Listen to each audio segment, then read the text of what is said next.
é o Evangelho segundo Jesus, o Cristo, o Cordeiro Eterno, imolado desde antes da fundação do mundo e dado a conhecer e revelado na história em Jesus, que é a verdadeira luz que vinda ao mundo ilumina todo homem.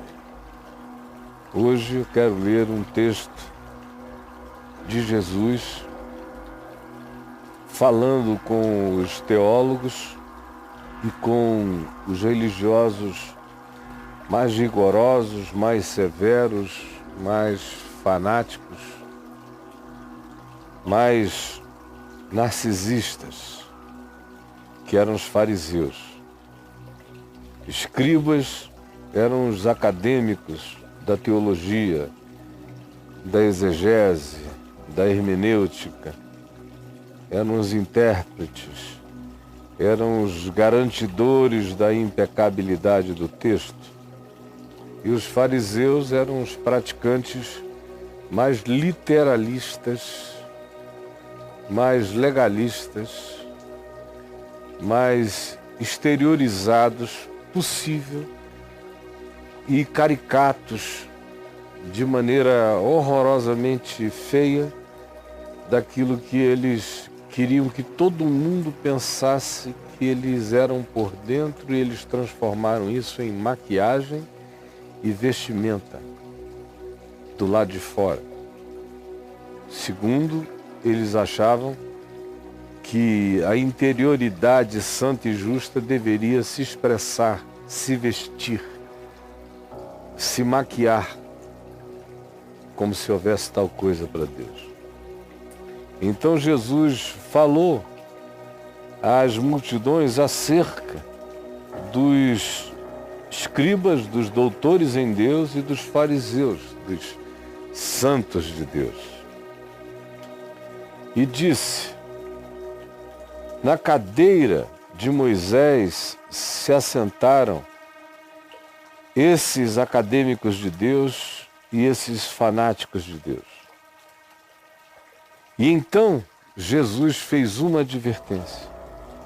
Usou um imperativo, dois imperativos. Disse: fazei e guardai. Fazei e guardai, pois, tudo quanto eles vos disserem. Porém, não os imiteis. Não os imiteis nas suas práticas, nas suas vidas, nas suas obras, nas suas expressões, porque eles dizem, mas eles não fazem. O interessante é que, se você segue a leitura do capítulo 23 inteiro, você vê Jesus censurando tanto o que eles dizem como o que eles fazem. Tanto o que dizem quanto o que fazem. É só continuar a leitura. É que eu já li tantas vezes, aqui mesmo no Papo de Graça, Mateus 23, que se você escrever no meu portal Mateus 23, você vai ver quantas vezes eu já falei aqui, citando Mateus 23. Então, eu me pouparei disso hoje. Mas tenha a garantia nas suas próprias mãos, pois o texto está aí. Ele diz isso: fazei e guardai, pois, tudo quanto eles vos disserem. Porém, não os imiteis das suas obras, porque dizem e não fazem. Aí vem uma sequência enorme de coisas que fazem. Eles atam fardos pesados nos outros, praticam as suas obras com hipocrisia só serem vistos. Aí revela quem eles são nas suas atitudes, amam os primeiros lugares, as honrarias, as primazias, as saudações, serem vistos, aclamados como homens de virtude, gostam de ser chamados de mestres, de superiores, gostam de títulos de elevação para designar quem eles sejam, quem eles são. Enfim, Jesus nos diz: fazei e guardai, porque eles dizem e não fazem. Mas na realidade Jesus diz que não dá para guardar nem o que dizem nem o que fazem, porque o que fazem é horrível e o que dizem é pavoroso. Eles são aqueles capazes de fazer longas orações só para meter a mão no dinheiro das viúvas. São capazes de fazer um esforço brutal para criar um prosélito, um fanático deles próprios, e transformar esse indivíduo num cara 2 vezes mais filho do inferno do que jamais tinha sido antes. Diz que eles são guias cegos que levam os outros para o buraco. E dizeis, aí tem um monte de censuras ao que eles dizem, ao que eles pensam, ao que eles ensinam. Eles ensinam tanto que Jesus os chama de guias cegos, que têm os valores invertidos, que coam os mosquitos e engolem os camelos.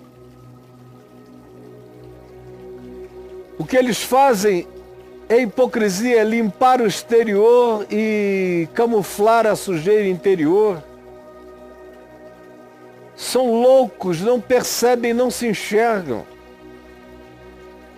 São sepulcros caiados por fora para esconder a atividade, a rapina, a imundícia, a podridão do lado de dentro, de modo que exteriormente pareceis justos aos homens, mas por dentro estáis cheios de hipocrisia, de iniquidade. Ai de vós, mestres da vida, gurus de Deus, que impressionam homens, que sugestionam. Ai de vós, como escapareis da condenação do inferno? Como escapareis da condenação do inferno? É Jesus falando a religiosos, aqueles aos quais os homens viam como santidades religiosas. E Jesus começa com uma ironia, porque frequentemente toda manifestação religiosa, de culto, as aparências religiosas, as virtudes religiosas, as sublimidades religiosas acabam em desgraça. Frequentemente, aonde existe culto ao carisma, se descobrirá depois a derrocada do caráter. Nunca esqueça disso. Frequentemente, aonde a gente vê o culto ao carisma pessoal, ao poder pessoal, não demorará muito e se verá a manifestação da sombra, a derrocada do caráter do indivíduo. Por isso Jesus começa com uma ironia, porque ironia histórica, é o que habita praticamente quase todas as experiências dos entes hipercarismáticos, sobretudo dos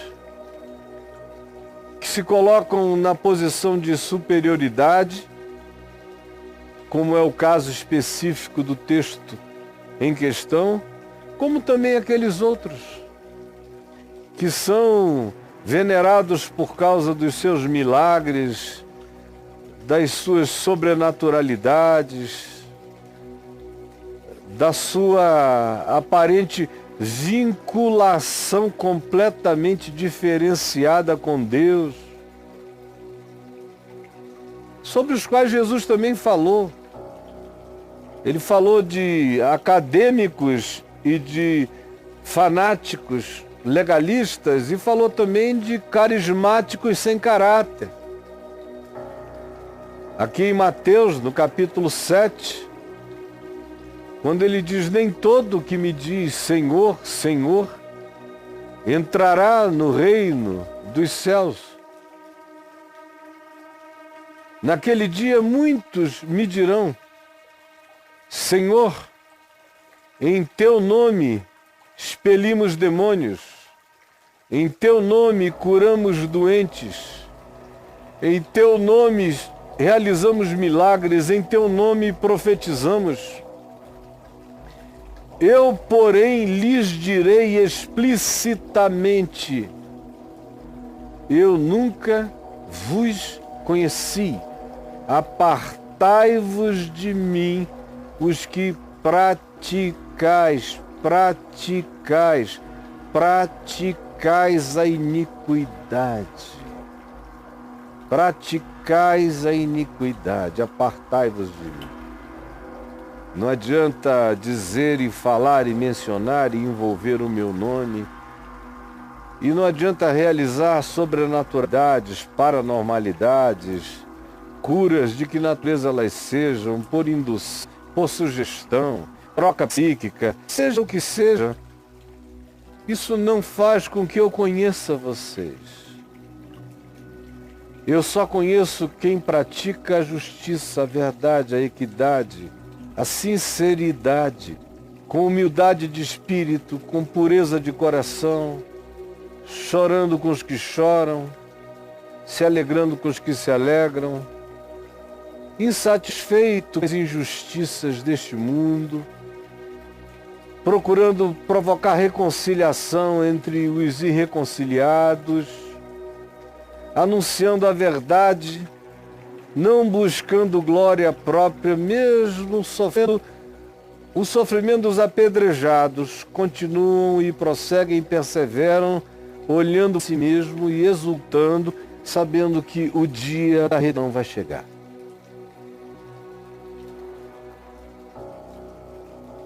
Esses são aqueles que Jesus conhece. Não adianta se aproximar dizendo: eu fiz, realizei, aconteci, curei, porque a única coisa que Deus vê é fruto. Ele conhece a árvore pelo fruto. Não adianta a árvore dizer que está plantada no meio de um terreno onde muitos frutos são dados. Se ele próprio não der o fruto do amor, da justiça, da transparência, da fidelidade, da bondade, da sinceridade,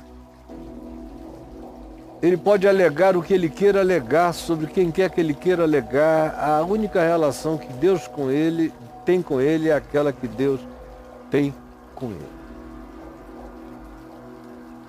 Por isso eu não posso me aproximar diante de Deus com listas de milhares e milhares de convertidos que passaram a amar a Jesus porque eu preguei o Evangelho. No fim, eu estou sozinho sempre. É o fruto da minha vida que será visto, que é julgado. Sou eu. Não é o que eu digo, o que eu fiz, nem o que eu falo.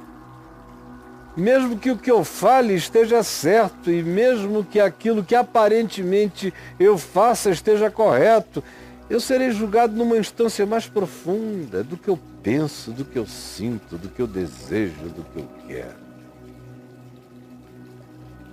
E de como eu interpreto, de quem eu sou. Tem muita gente pensando que dá para construir um sepulcro e esconder toda a ossada para sempre. Mas existem os saqueadores de tumbas que abrem as nossas sepulturas, que sofrem de tesão necrófilo, querem mostrar a nossa aparência defunta ou aquilo que a gente esconde. Há pessoas que pensam que podem viver atrás da máscara para sempre. Mas chega um dia que um vento sopra forte e a máscara é arrancada de súbito da nossa cara. Tem gente que pensa que pode passar a vida enganando os tolos, dizendo para eles que o mosquito tem a importância do camelo, que o camelo tem a importância do mosquito. Mas chega um dia em que a verdade de Deus atola o camelo na nossa garganta e a gente não vai poder fazer outra coisa a não ser se permitir, com o rosto patenteado pela verdade, ser enxergado pela luz. Tem muita gente brincando disso, como os profetas nos falam.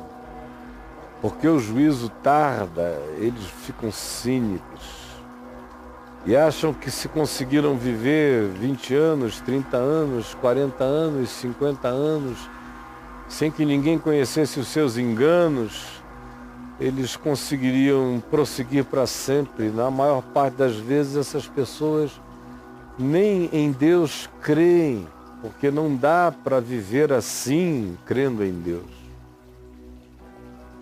Ou então, são aqueles que sofrem do auto-engano, de acharem que Deus deve a eles alguma coisa, por tudo que supostamente deles emana.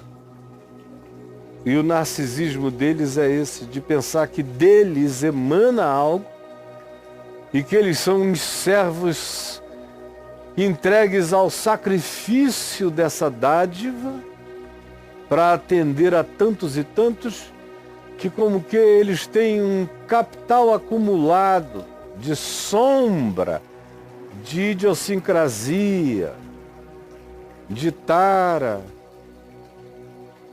de rapina, de coisas a serem escondidas. Foi um direito adquirido por tantos serviços prestados, ter uma zona densa de sombra para as fantasias, para os fetiches, para as loucuras e para as taras mais profundas dentro do indivíduo. E a história inteira diz que eu estou falando a verdade. Eis a ironia de Jesus. Ouvi o que eles dizem e fazei o que eles propõem, o que eles mandam, mas não obedeçais, não os imiteis nas suas obras. Porque as obras sempre se manifestam subrepticiamente. E por mais que a gente garanta para o mundo inteiro uma fachada, as obras mais vão sendo produzidas em cada estação secreta da nossa vida e vão se guardando e apodrecendo até um dia em que elas fermentam e arrebentam o odre, arrebentam até mesmo pelo inchaço das suas putrefações o teto da tumba das maldades. Senhor Jesus, é isto que tu ensinas, é isto que a Bíblia ensina, é isto que a história ensina, é isto que a observação ensina. E a gente sempre acha que dessa vez nós vamos conseguir enganar. Nos perdoa, Senhor, me perdoa, Senhor, perdoa todos nós, porque nós mentimos contra a verdade, cada um na sua escala. Cada um na sua escala nós mentimos contra a verdade. Perdoa os nossos pecados. E eu te peço neste dia, especialmente por aqueles milhares e milhares que estão com o coração decepcionados pelos enganos provocados, pelas mentiras pelas frustrações provocadas pelas mentiras e pelos enganos no coração de milhares e de milhões de pessoas que correram para Deus e encontraram um abraço de outra natureza.